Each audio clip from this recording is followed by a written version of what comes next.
In the middle of the 20th century, when the world was drowning in war and chaos, one man's mind would change the course of human history. His name was Robert Oppenheimer, the man the world now calls the father of the atomic bomb. Born on April 22, 1904 in New York City, Oppenheimer was no ordinary child.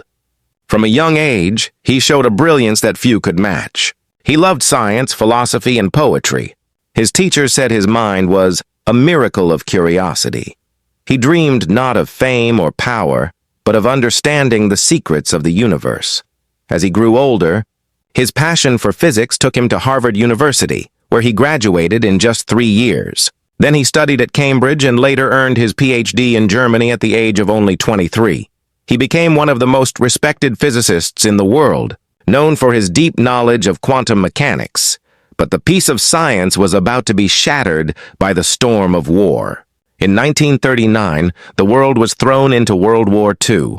Hitler's Germany was conquering Europe, and there were rumors that Nazi scientists were trying to create a new kind of weapon, one with unimaginable power, the atomic bomb.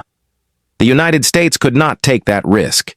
Under the leadership of General Leslie Groves, a top-secret project was born, the Manhattan Project. And the man chosen to lead its scientific work was none other than Robert Oppenheimer. Oppenheimer gathered the greatest scientific minds of the era and built a secret laboratory deep in the deserts of Los Alamos, New Mexico.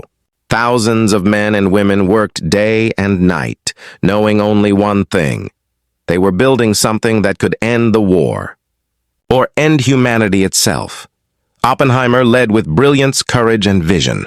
He pushed his team beyond every limit, solving impossible equations and designing a weapon that could split atoms and release the power of the stars. Yet, in his heart, he began to fear the consequences of what they were creating.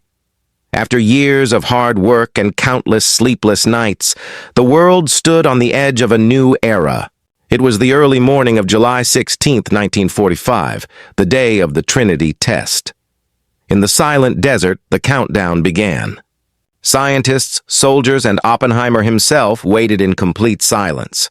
And then, at 5:29 a.m., the bomb exploded. A blinding light brighter than the sun tore through the sky. The earth trembled. A massive fireball rose into the heavens. It was as if creation itself had been unleashed.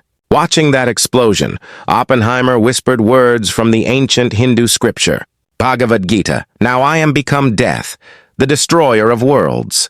In that moment, he realized the world had changed forever. The power of the atom had been unlocked, and humanity could never go back. Just a few weeks later, on August 6, 1945, the first atomic bomb was dropped on Hiroshima, Japan. 3 days later, another fell on Nagasaki. In seconds, entire cities were wiped out. Tens of thousands of innocent lives were lost. The war ended. But so did the innocence of science.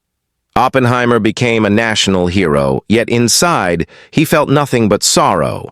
He said, "The physicists have known sin, and this is a knowledge they cannot lose."